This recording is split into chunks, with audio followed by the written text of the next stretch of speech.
They thought they owned me. They thought their titles and clipboards gave them power over my life, my home, my freedom.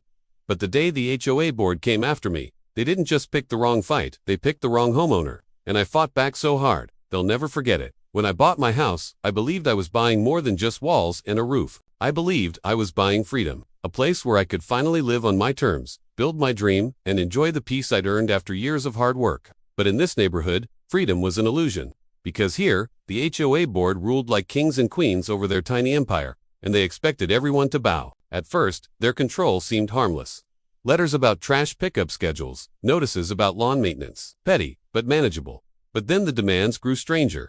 One neighbor was fined for having the wrong color of flowers in her garden. Another was threatened for flying an American flag that was too large. And when I parked my perfectly legal truck in my own driveway, that's when the board turned their sights on me. It began with a letter. Violation, non-compliance with community aesthetics. Fine, $200. I laughed it off. But a week later, another came. This time, $400. They claimed my truck was lowering property values and ordered me to move it immediately. But it was my driveway, my property, my truck, and I wasn't about to let a group of power-hungry neighbors tell me otherwise. That's when the harassment began. Late-night knocks on my door. Board members sneaking around my yard with flashlights.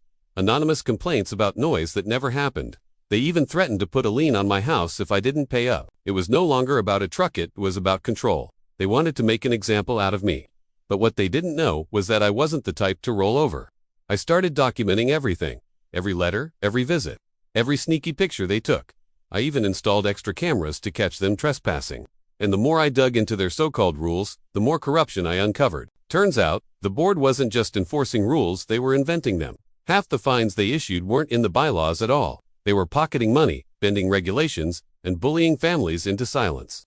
And they had gotten away with it for years. Because no one had the courage to fight back. Until now. The final straw came when I hosted a small family barbecue in my backyard. It was nothing wild, just burgers, music, and laughter.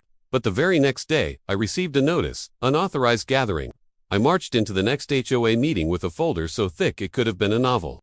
The room was packed, neighbors, board members, even people standing outside the door. Everyone expected me to fold under the board's pressure. But instead, I laid it all out. Photos of board members trespassing, recordings of them threatening me, copies of fake fines that didn't exist in any official rulebook. I even showed proof of where some of that money had gone straight into their own pockets. The room went silent. Then the whispers began. And for the first time, the board looked nervous. But I wasn't done yet. I had already filed a lawsuit. And now, with the evidence displayed for the entire community to see, it was no longer just my fight. It was everyone's neighbors, who had been too scared to speak, suddenly found their voices. One after another, they stood up, sharing their own stories of harassment and abuse. The single mother fined for letting her kids' bikes sit in the driveway. The elderly couple threatened for having too many garden lights. The veteran told his service flag didn't fit community standards. The board wasn't just exposed, they were cornered. When the case went to court, the board's arrogance finally crumbled. The judge didn't just dismiss their bogus fines, he ordered a full audit of the HOA's finances. What followed was worse than any of them imagined. Embezzlement, misuse of funds, illegal threats, everything came spilling out. Several board members were forced to resign in disgrace. Others faced heavy fines of their own. And me, I walked away not just free of their harassment, but victorious.